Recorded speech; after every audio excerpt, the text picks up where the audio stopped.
안녕하세요. 뉴스반장입니다. 제 시험 기회를 줄 수도 있다는 그런 가능성이 열려 있다는 뜻으로 들리네요. 저한테는. 그렇게 보실 수도 있죠. 정세균 국무총리가 국가고시 응시를 거부한 의대생들에게 재시험 기회를 줄 가능성을 시사했습니다. 정 총리는 20일 오전 KBS 의료진단에 출연해 이같이 밝혔는데요. 이날 방송에서 정 총리는 국가고시 거부 의대생 구제 방안을 묻자 국민 여론 때문에 굉장히 신중하다며 조만간 정부가 여러 현실적 상황을 고려해 조치를 취할 것이라고 말했습니다. 재시험 기회를 줄 가능성이 열려 있느냐는 물음에는 그렇게 볼 수도 있다고 답했는데요. 다만 정 총리는 재시험 기회를 주는 것이 공정한가, 절차가 정당한가 하는 여론이 있다. 그 문제를 해결하지 못했다며 국민 여론도 좀 바뀌는 것 같다고 덧붙였습니다. 의대생 국시 재응시 기회를 줄 수도 있다. 이게 말입니까? 막걸리입니까? 정부에서 2번이나 국시를 연기해줬고 이들은 스스로 국시를 거부한 당사자들입니다. 이런 의대생들을 구제한다고요? 무슨 근거로 이게 가능한 거죠? 국민 여론이 이를 수용할 거라고 생각하신다면 큰 오산입니다. 다른 국가고시는 5분 늦었다고 응시조차 하지 못하는데 자신들의 이익을 위해 코로나 전국에서 국민의 생명을 담보로 집단 진료 거부를 하며 시위를 했던 의대생들에게 이런 특권을 준다는 게 과연 용납이 될까요? 이건 공정과 형평성의 문제입니다. 더 나아가서는 집단 이기주의에 대한 문제고요. 만일 재시험 기회를 준다면 언제든 어떤 집단이라도 자기들의 이익과 기득권을 위해 이런 일을 벌일 수 있게 되는 거죠. 전 의대생 재시험 기회 제공에 대해 절대 반대합니다. 있을 수 없는 일이며 있어서도 안 되는 일이라고 생각합니다. 제발 원칙을 지키는 확고한 의지를 보여주시기 바랍니다. 지난 8월 의대생 본과 4학년 학생들은 의대 정원 확대 등 정부 보건의료 정책에 반발해 국가고시를 집단으로 거부했는데요. 정부와 의료계가 9월 4일 의정협의체 구성 등을 제안하며 합의를 시도했으나 의대생들은 재접수에 응하지 않았습니다. 보건복지부는 국민의 양해를 구하지 않고 또 국민적 공감대가 없는 상황에서 국시 허용은 가능하지 않다며 의대생 구제에 부정적 입장을 보여왔는데요. 이번 국가고시에는 대상자 3,172명의 14%에 불과한 436명만 시험을 신청한 것으로 알려졌습니다. 더 웃긴 건 이 중 합격자가 365명에 그쳤는데요. 100명 가까이가 불합격된 겁니다. 20일 탐사기획 스트레이트는 국힘당 전봉민 의원의 아빠 찬스를 집중 보도했는데요. 그 내용이 실로 충격적이었습니다. 국힘당의 박덕흠 의원의 버금가는 또 다른 제2의 박덕흠이 존재하고 있었는데요. 전 의원은 아버지의 회사를 이용해 12년간 130배의 이득을 취하는 기염을 토했습니다. 그가 12년 동안 벌어들인 돈은 무려 900억 원이 넘었는데요. 어떻게 이런 일이 가능할 수 있었을까요? 또 여기에 취재 중인 기자에게 본 취재를 보도하지 말아달라는 청탁을 하며 3천만 원을 제시하고 매수하려 하는 정황까지 포착됐는데요. 말 그대로 무법천지에 돈이면 모든 게 가능하다고 생각하는 인간 군상들이었습니다. 부산 수영구 초선의 국힘당 전봉민 의원은 914억 원의 재산을 국회 사무처에 신고해 21대 의원 가운데 재산 1위의 의원으로 등극했습니다. 지난 4월 총선에서 당선된 전 의원은 부산 시의원 출신으로 부산 소재 이진 종합건설 대표를 지낸 뒤 현재 사내이사로 있으며 동생 등 가족은 또 다른 건설회사를 소유하고 있는데요.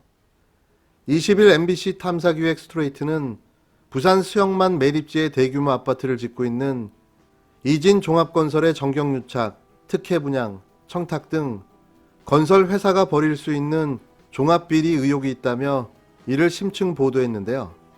이날 스트레이트는 국힘당 정봉민 의원의 급격한 재산 증가에 대해 취재하는 과정에서 정광수 회장이 경영하는 이진종합건설이 부산시로부터 특혜를 받았다는 의혹을 제기했습니다. 서병수 부산시장 재직 당시 부산시가 수영만 매립지를 공공부지로 개발하려다 전복민 의원 일가가 경영하는 이진종합건설 계열회사 등에 특혜 분양을 한 흔적이 있으며, 스트레이트는 또 전광수 회장이 아들인 전복민 의원의 국회 진출을 위한 공천을 위해 삼선인 유재중 의원의 불출마 선언에도 작용한 흔적이 있는 점, 전복민 의원의 부산시의원 당시 해양도시위원회에서 활동하며 용도 변경 등에 관여한 의혹 등도 있는 점을 아울러 보도했습니다. 나아가 이 매립지가 특혜 분양되고 용도 변경이 되는 사이 정확히 아버지 전광수 회장의 회사 매출은 46.7배가 증가했으며, 이 과정에서 전 의원의 재산도 900억 원대를 이뤄낸 것이 아닌가 하는 의혹도 제기됐는데요.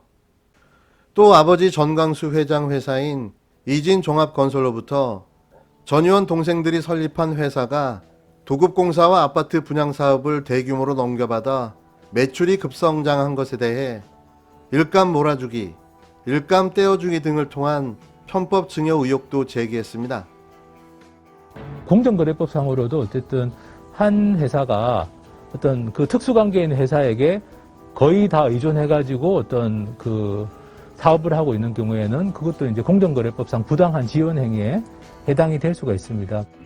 예를 들면 이진종합건설이라는 회사가 자기 브랜드로 아파트 건설 사업을 해왔는데, 분양을 해왔는데, 이제 그 특수관계에 있는 뭐 동수토건이나 이진주택이 그 아파트를 똑같은 브랜드를 가지고 아파트 분양 사업을 할 수 있도록 해주는 것은 일종의 사업 기회를 제공해 주는 거라고 볼 수 있고, 그 사업 기회 제공을 이제 다른 말로는 일감 떼어주기라고 하는 겁니다. 회사를 하나 차려가지고 그 2세나 3세 개인 회사 또는 부친하고 자녀들 회사로 만들죠. 그 다음에 그 회사한테 뭐 일감을 몰아주거나 매출을 계속 발생시키게 해주는 그런 구조를 일반적으로 취하고 있습니다. 소위 편법증여, 이제 지배구조를 바꿔가지고 2세나 3세에게 증여해주는 전형적인 그 지배구조 변경으로 보입니다. 방송 내용 중 가장 충격적이었던 건 전 의원의 부친인 전광수 이진종합건설 회장이 회사 비리를 취재하고 있는 기자에게 취재 내용을 보도하지 않고 무마해달라며 거액의 3천만 원을 제시하는 장면이 영상으로 보도됐는데요.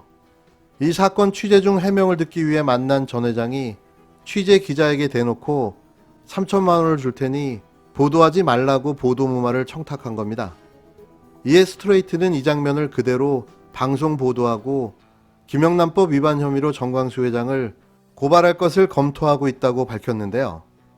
이날 MBC 탐사기획 스트레이트에서 전 회장은 자신의 재산 편법 증여 여부 등을 묻는 기자에게 취재하면서 경비라도 몇백만 원, 몇천만 원 안 들어가겠나? 내가 준비할게. 딱 둘이만 그리하고 좀 도와줘라라며 3천만 원 갖고 올게. 아니 내가 그냥 되는 것도 아니잖아. 만들어 올게라고 말했는데요. 그러면서 죽을 때까지 같이 가는 거고 내하고 인연을 맺으면 끝까지 간다라며 취재 기자를 매수하려는 모습을 보였습니다. 하지만 기자는 법적으로 문제가 된다며 그런 말씀을 더 이상 안 하셨으면 좋겠다고 청탁을 거절하고 관련 사건에 대한 입장만 말해달라고 이야기했는데요. 경비라도 당분 몇백 몇천만 들어가거나 내가 준비를 할게. 딱 둘이만 그걸 하고 좀 도와줘라. 내가 한 3개월만 줘볼게. 3개요? 30만 원 가볼게. 30? 4천만 원 가본다니까.